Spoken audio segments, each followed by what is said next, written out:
That's the first thing that both Ajay and me are wanting to ask you, because of course we could feel the excitement here thousands and thousands of miles away. I can't even imagine what it would be like in the commentary box there. But if there's any person who can put that emotion in words, is you, big brother. But you start to get stressed a little bit because you get caught up in the emotion as well. And then you realize, hang on, this is not just an India game, this is a Pakistan game as well. Yeah. So you can't only be an India commentator. You've got to realize, hang on, till 2 balls from the end, when Nawaz bowled that wide, Pakistan were actually with the possibility of actually winning it. So you've got to manage both, then still hope that the emotions are coming out right. And all of yesterday I've been thinking, Allah, ye bol sakta tha. Arey wo nahi bola maine. Arey ye bol sakta tha na Kohli ke bare mein. Arey Ashwin ke bare mein I didn't say that. So, but it was a different experience. I was exhausted, by the way, at the end of those 5 overs. Yeah. Tell me something. I mean, you've been to so many India-Pakistan games as well. We've been calling it, obviously, when you talk about the brand of cricket, but that everybody in the world can see, you've had that vantage position of being in the ground, observing the spectators, inside, outside, just the general atmosphere. As far as all that is concerned, one of the more memorable ones?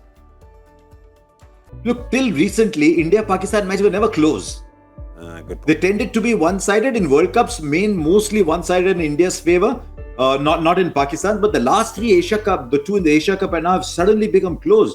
Before that, you didn't have a close game. So once the game started, half an hour into the game, there really wasn't much tension because you knew one team was that far ahead. Whereas this one, just look at the twists and turns. Pehle 2 wickets, Pakistan lost 2 wickets, then that partnership, then suddenly they forgot that the boundary is 85 meters. They thought the 30-yard circle is the boundary. They all started hitting the ball up. Then that last flourish, they got to 159. You lost 2 wickets. Came to the last over. There were so many twists and turns when you could never believe when the game was over. I mean, it was a classic. And you know Virat very well. I promise you not, there was a tear. Let him deny it all his life. There was a tear, and you could see that he was spent. He was like that. And to think that people who've seen that much, who appear so tough, was so much into it. I actually thought the coolest one was Ashwin. Yeah. But Virat was so into the moment.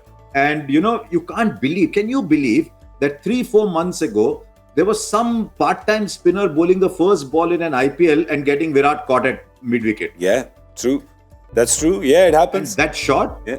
Yeah, I mean, you ask Ajay. Ajay played some incredible shots in that 96 semi-final. Yeah. What the pressure would be when his weight is on the back foot to hit Haris Rauf over long gone. I mean, that shot was something else. I think Virat was just physically there.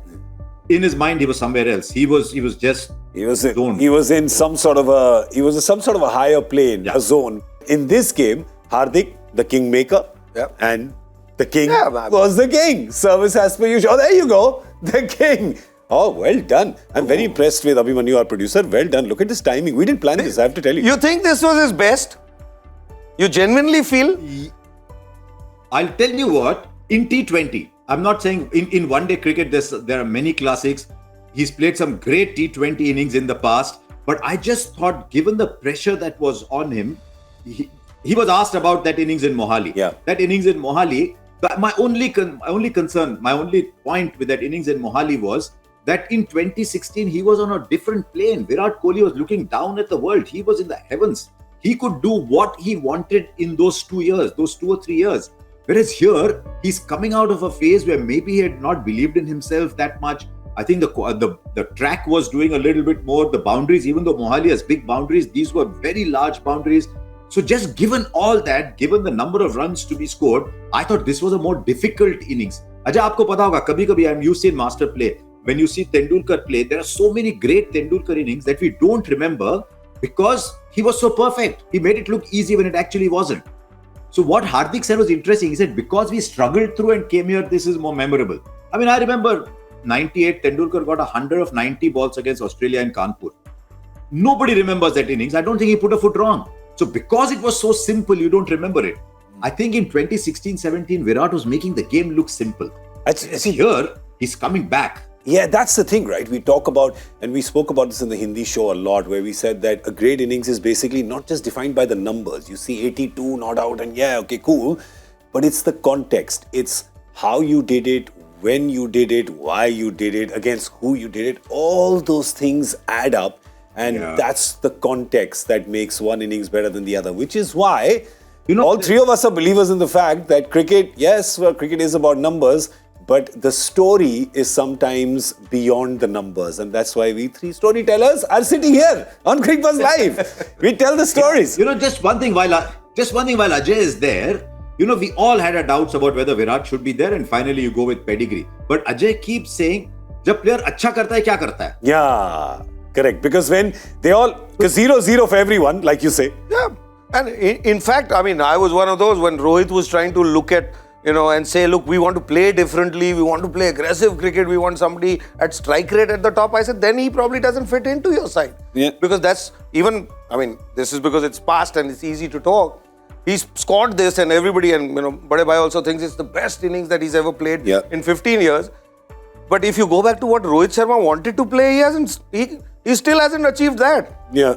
So, but what he's achieved now, he's been achieving for 15 years. Yeah. So if you were happy with him a year ago or 2 years ago, then you should be still happy. Yeah. But if you weren't happy with him a year ago, how he plays, and you wanted him to play differently, then that's still not. No, he's still where he was. Yeah. He's still in that platform. And that is what I always say, that it is never easy for a player, especially for somebody who's played for so many years, to go and change suddenly. Yeah, we might change the perception. Yeah. DK is a good example. That day, the perception a year ago was a different. Yeah. Last year has been a whole different perception. Yeah. That last innings is back to that old perception. I'm saying if you go by results and facts only. Yeah. So we change our perception, the player remains the same.